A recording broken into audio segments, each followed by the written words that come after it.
عزالدین امام الاسیر نے، بہت بڑے آدمی گزرے، انہوں نے کتاب لکھی، اس کتاب کا نام ہے اسد الغابہ، جنگل کا شیر، عجیب و غریب کتاب ہے۔ اس کتاب میں انہوں نے ایک واقعہ لکھا ہے، فرماتے ہیں کہ ایک صحابی تھے جو صحابہ میں معروف تھے سعد اسود کے نام سے، سعد ان کا نام تھا، اور صحابہ انہیں اسود بولا کرتے اس لیے کہ ان کا چہرہ کالا تھا۔ غریب صحابی، روز کھودنے والے، روز پینے والے، غریب آدمی بیچارے۔ لکھا ہوا ہے، امام اسیر فرماتے ہیں کہ یہ صحابہ کرام کے گھروں میں شادی کی جب ان کی عمر ہوئی، انہوں نے رشتے بھیجے، فلاں صحابی سے کہا کہ میں اپنی بیٹی دے دو، کسی سے کہا اپنی بہن مجھے دے دو، میں شادی کرنا چاہتا ہوں، لیکن صحابہ ان کو اگنور کرتے، نظر انداز کرتے، ان کے رشتے کو قبول نہیں کرتے۔ ایک مرتبہ جی ٹوٹ گیا، حضور کی مجلس میں حاضر ہوئے، فرمایا رسول اللہ، آپ کی خدمت میں حاضر ہونے والے اور آپ کے پاس بیٹھنے والے، آپ کی مجلس میں شریک ہونے والے ہر قسم کے لوگوں سے میں نے شادی کی درخواستیں کی ہے، مجھے کوئی پسند نہیں کرتا، نہ کوئی بہن دینے تیار، نہ کوئی بیٹی دینے تیار۔ یا رسول اللہ، میں شادی کرنا چاہتا ہوں، کیا اللہ اور اس کے رسول بھی مجھے پسند نہیں کرتے ہیں؟ انہوں نے یہ جملہ روتے ہوئے حضور سے فرمایا، مجھے کوئی پسند نہیں کرتا، کیا آپ بھی مجھے پسند نہیں کرتے؟ کہ اللہ بھی مجھے پسند نہیں کرتا؟ حضور نے فرمایا، اللہ کو مانتے ہو؟ کہ جی ہاں، اللہ کی ذات کا یقین ہے۔ کہ جی مجھے اللہ کا نبی مانتے ہو؟ کہ جی ہاں، آپ اللہ کے نبی ہیں، آپ پر قرآن کتاب حق نازل ہوئی ہے، جنت حق ہے، جہنم حق ہے۔ فرمایا سن لو سعد اسود، سن لو، اللہ تم سے محبت کرتے ہیں، اللہ کے نبی تم سے محبت کرتے ہیں۔ پھر حضور صلی اللہ علیہ وسلم نے ان سے فرمایا، اللہ اکبر۔ ایک صحابی ہے عمرو بن وہب ثقفی رضی اللہ تعالی عنہ، مالدار ترین صحابی، بڑا کاروبار، اور اللہ نے ان کو بے انتہا خوبصورت بیٹی دی تھی، حسین ترین بیٹی، اچھی فیملی سے تعلق، اچھی فیملی کو بلونگ کرنے والی۔ فرمایا، جاؤ عمرو بن وہب سے کہو کہ میں نے ان کی بیٹی کا نکاح تم سے کر دیا، میں نے ان کی بیٹی کا نکاح تم سے کر دیا، جاؤ تمہاری امانت عمر بن وہب کے گھر میں رکھی گئے، انہیں اطلاع دو اور اپنی امانت اور اپنی بیٹی ان سے حاصل کر لو۔ یہ بڑے خوش ہوئے کہ جی میرا تو کام ہو گیا۔ روایت میں کہ کھڑے ہوئے اور دوڑے دوڑے عمرو بن وہب ثقفی کے گھر پر پہنچے، دروازہ بجایا، وہ کسی کاروبار کی مجلس میں بیٹھے ہوئے تھے۔ بھائی کون ہے؟ بولے عمر۔ بولے عمر کون ہے؟ دیکھو تو صحیح۔ دیکھیں سعد اسود ہے۔ بولے کیا چاہتے ہو؟ بولے میری امانت تمہارے گھر میں ہے اور حضور نے تمہاری بیٹی سے میرا نکاح کرا دیا ہے۔ تو انہیں بڑا عجیب سے لگا کہ اللہ بھرے مجلس میں یہ بیچارہ مدینے کا غریب، کالا کلوٹا، اور کوئی خاندانی بیک گراؤنڈ نہیں ہے اس کے پاس، خالی اللہ اس کے رسول پر ایمان ہے، اس کے پاس اخلاق ہے، اللہ اور اس کے رسول کی تابعداری ہے، کوئی خاندانی پس منظر اس کے پاس نہیں ہے، ناک نقشہ نہیں، بزنس نہیں، کاروبار نہیں، اور یہ آ کر اس مجلس میں اس طرح چیخ دیا اس نے کہ جاؤ ہم حضور سے بات کریں گے، تم جاؤ یہاں سے۔ بیٹی نے حضرت سعد اسود کی بات کہ انہوں نے بھرے دربار، بھری مجلس میں، کاروبار کی میٹنگ میں، محفل میں ابا سے کہہ دیا کہ تمہاری بیٹی کا نکاح حضور نے میرے ساتھ کر دیا۔ بیٹی نے سنا، ابا نے تو بھیج دیا۔ بیٹی نے کہا کہ ابا جان یہ غلطی نہ کریں آپ، ابا جان یہ غلطی نہ کریں آپ، سعد کہیں حضور تک چلے نہ جاوے اور آپ کا یہ جملہ حضور تک پہنچ نہ جائے کہ آپ نے حضور کی بات کو ٹھکرایا۔ پھر کہنے لگی، سنو، کیا لڑکیاں تھیں غیر شادی شدہ، اور حضور نے اپنے ماحول میں رکھ کر ان کے دلوں کو کس طریقے سے تیار کیا تھا۔ کہنے لگی، ابا جان کیا آپ نے قرآن کریم کی آیت نہیں پڑھی؟ وَمَا كَانَ لِمُؤْمِنٍ وَلَا مُؤْمِنَةٍ إِذَا قَضَى اللَّهُ وَرَسُولُهُ أَمْرًا أَن يَكُونَ لَهُمُ الْخِيَرَةُ مِنْ أَمْرِهِمْ۔ ابا جان کیا آپ کو پتہ نہیں ہے قرآن کریم کی 22ویں پارے کی آیت ہے، کوئی ایمان والے مرد اور عورت کے لیے اس بات کی کوئی گنجائش نہیں، اذا قضى اللہ ورسولہ، اللہ اور اس کے رسول ان کے بارے میں کوئی فیصلہ کر دے، اللہ اور ان کے رسول ان کے بارے میں کوئی فیصلہ کر دے تو ان کو کوئی اختیار، کوئی گنجائش اللہ اور اس کے رسول کے فیصلے کے بعد باقی نہیں رہتی۔ جاؤ، اللہ کے نبی نے جو شوہر میرے لیے پسند کیا، بیٹی کہہ رہی ہے اللہ کے نبی نے جو شوہر میرے لیے پسند کیا، اور اللہ نے جو شوہر میرے لیے پسند کیا ابا جان بتاؤ آپ کیا میرے نبی سے اچھی پسند رکھتے ہو؟ میں میرے نبی کی پسند پر قربان ہوں، اور میرے نبی کی پسند مجھے پسند ہے، ساتھ کہ میرے نبی تک نہ پہنچ جائے اور میرے نبی ناراض نہ ہو جائے اور کوئی حکم آپ کے خلاف اللہ کا نازل نہ ہو جاوے، آپ جاؤ سعد کو روکو۔ یہ فوراً کھڑے ہوئے عمرو بن وہب اور تیزی سے دوڑے اور جا کر اللہ کے نبی تک سعد پہنچ چکے تھے۔ فرمایا رسول اللہ میں معذرت چاہتا ہوں، مجھ سے غلطی ہو گئی، میں نے سوچا کہ شاید یہ اپنی طرف سے آ کر بول رہا ہوگا، بات سچ ہے غلط ہے، اس کے لیے میں نے تھوڑا سا پسو پیش کیا۔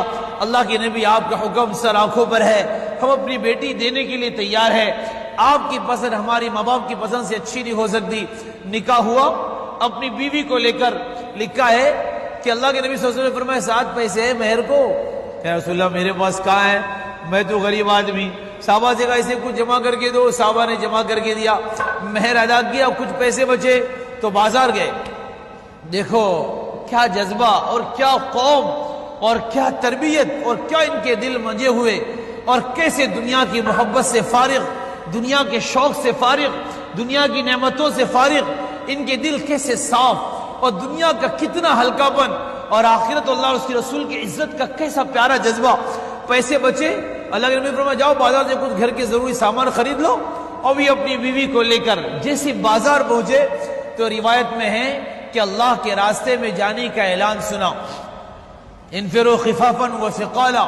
اللہ کے نبی نے کسی مسلمان کو بھیجا تھا بازار میں، اور کہا بازار میں موجود تمام مسلمانوں سے جا کر کہو کہ مدینہ چھوڑنا ہے، بیوی چھوڑنی ہے، بچے چھوڑنے ہیں، کاروبار چھوڑنا ہے، اللہ کے دین کے زندہ کرنے کے لیے مدینے کی گلیوں سے باہر نکلنا ہے، اور جان و مال کے سودے اللہ اور اس کے رسول کے نام پر قربان کرنے کے، ہلکے ہو بھاری ہو، مشغول ہو فارغ ہو، صحت مند ہو بیمار ہو، جو ہو جہاں ہو جدھر ہو، انفروا خفافا وثقالا کا ترجمہ کر رہا ہوں میں، سب نکلو اللہ کے راستے میں۔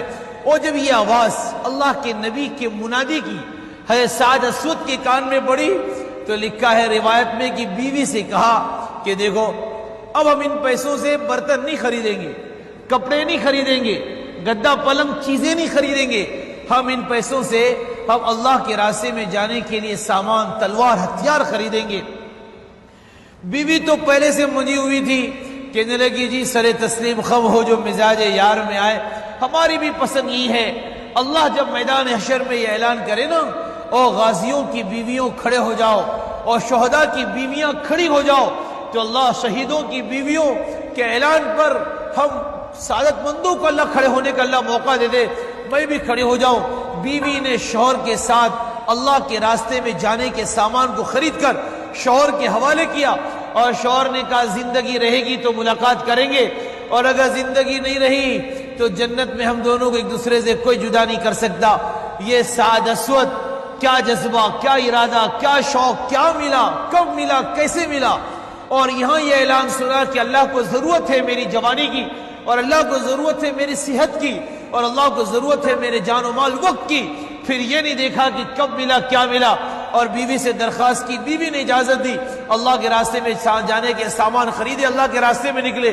روایت میں ہے اسد الغابہ میں ہے کہ شہید ہوئے، جسم کے ٹکڑے ہوئے، خون کے پھوارے نکلے، اور پھر دھڑم سے گرے اور ہمیشہ کے لیے خاموش ہو گئے۔ صحابہ فرماتے ہیں اللہ کے نبی نے سعد کے سر کو اٹھایا اور ان کے شہید ہونے کے بعد اپنے گود میں رکھا، اور گود میں رکھنے کے بعد اللہ کے رسول سعد کے سر پر ہاتھ پھیر رہے تھے۔ کیا سعادت مند لوگ ہیں، ان کے سر پر ہاتھ پھیر رہے تھے۔ ہاتھ پھیرتے ہوئے حضور کی آنکھوں سے آنسو آئے، پہلے روئے، پھر سعد کو دیکھ کر ہنسنے لگے، پھر سعد کو دیکھتے دیکھتے اچانک یوں چہرے کو پھیرا۔ صحابہ نے پوچھا روئے کیوں، ہنسے کیوں، چہرے کو کیوں پھیرا؟ تو حضور نے فرمایا سنو،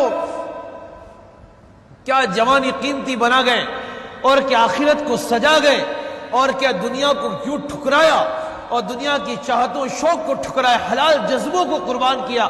فرمایا میں رویا، حضور نے کہا میں رویا، شوقاً الی سعدی، سعد کے شوق اور جذبے کو دیکھ کر میں رو پڑا کہ کیا چھوڑا اس نے، میں نے کہا تھا، میرے چاہنے سے ہوا تھا، لیکن اللہ کا دین جب درمیان میں آیا تو اس نے اسے بھی قربان کیا. پھر فرمایا میں ہنسا, فرمایا وَأَمَّا ضِحْكِي, اور میں ہنسا کیوں؟ فَلِمَا رَأَيْتُ مَنزِلَتَهُ عِنْدَ اللَّهِ, سعد کے مقام کو اللہ کے دربار میں دیکھ کر میں ہنس پڑا کہ اللہ نے اس کی چھوٹی سی قربانی ہوگی, دنیا اسے بڑی سمجھے, لیکن اس کی اس جان و مال کی قربانی پر اللہ نے اس کو ہمیشہ کی عزت اور ہمیشہ کی ٹھاٹ باٹ اور جو نوازا, میں اس کو دیکھ کر ہنس پڑا. صحابہ نے پوچھا رسول اللہ پھر آپ نے اس کی لاش کو دیکھ کر کیوں چہرے کو پھیر لیا؟ تو اللہ کے رسول نے جو جواب دیا علماء نے محفوظ کیا, صحابہ نے ہم تک پہنچایا. فرماتے ہیں وَأَمَّا إِعْرَاضِي عَنْهُ, سعد کی لاش کو دیکھ کر جو میں نے چہرے کو پھیرا, فرماتے میں نے دیکھا فَلِمَا رَأَيْتُ أَزْوَاجَهُ حُورًا مِّنْ حُورٍ عِينٍ, جنت کی حسین لڑکیوں کو میں نے دیکھا, يَتَبَادَرْنَ کاشفات سوقہن وبادیات سلاسینہن. وہ یہ الفاظ تو اپنی بیویوں کو سنانے کے ہیں. میرے نبی فرما رہے ہیں یتبادرن کاشفات سوقہن, میں نے دیکھا کہ وہ حور عین اتنی تیزی سے سعد کی طرف دوڑ رہی ہیں کہ ان کی پنڈلیوں کے کپڑے اٹھ رہے ہیں, ان کی پنڈلیوں کے کپڑے اٹھ رہے ہیں, اور وہ حسیناؤں کی پنڈلیاں مجھے نظر آنے لگی, اور وہ لڑکیاں اپنے پیروں میں جو کنگن پہنی ہیں وہ مجھے نظر آنے لگی. اللہ کے نبی فرما رہے ہیں اعرضت عنہن حیاء, میں نے مارے شرم کے ان لڑکیوں سے چہرے کو پھیرا کہ میں انہیں کیوں نہ دیکھوں, وہ سعد کی بیویاں ہے. پھر روتے ہوئے فرمایا بلغوا زوجۃ سعد ان اللہ زوج سعد اجمل منکی وحسن, جاؤ جاؤ اور سعد کی منکوحہ بیوی سے کہہ دو کہ اللہ نے اب تیرے سے زیادہ حسیناؤں کے ساتھ میرے امتی اور اپنے بندے سعد کا نکاح کرا دیا. او کما قال النبی صلی اللہ علیہ وسلم.